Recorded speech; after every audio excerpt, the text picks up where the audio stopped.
Yo, what's going on, guys? It's Houston Sports Talk back into the video today.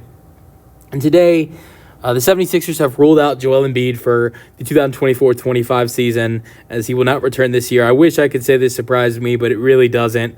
Look, at this point, is it really smart to continue to play this guy? I know he's not going to be healthy regardless. But look at they're at the 11-12 seed right now. Yes, there is a chance there's a real chance they can get in the play-in. I believe so. They're only behind the Bulls by 2.5, 3 games. The Bulls and Nets by 2.5, 3 games. I think they passed the Nets again. So they're just behind the net. They're just behind the Bulls right now, and they're only like 2.5, 3 games behind from the Bulls. Even without Joel Embiid, you got Tyrese Maxey, you got Paul George, who's look. I thought he played fantastic the other night in New York.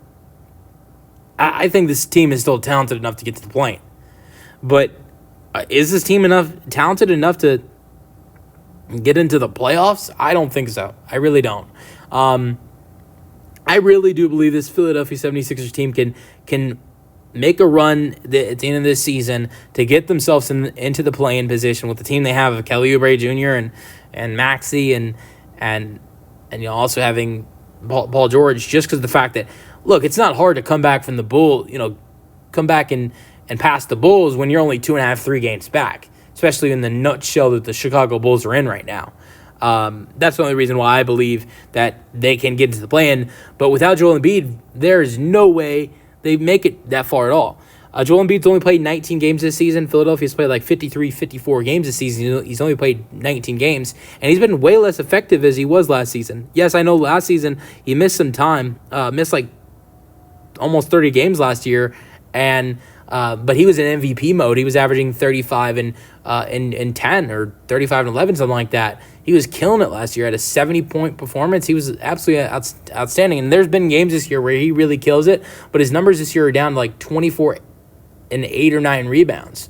Now, I do want to note that, because this is important information when you're talking about Joel Embiid this year, his minutes per game have gone down around 4 or 5 minutes per game. That can affect a guy.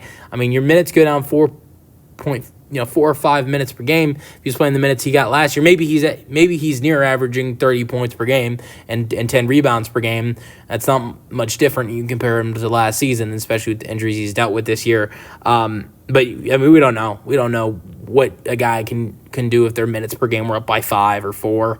I think it's safe to assume he could be at 30 points per game if he was averaging 34 minutes per game like he was last season. And this year he's only averaging 30. But we don't know. But let me know your thoughts on 76ers ruling out Joel Embiid for the season. That's the video. Hope you guys enjoyed, and peace out.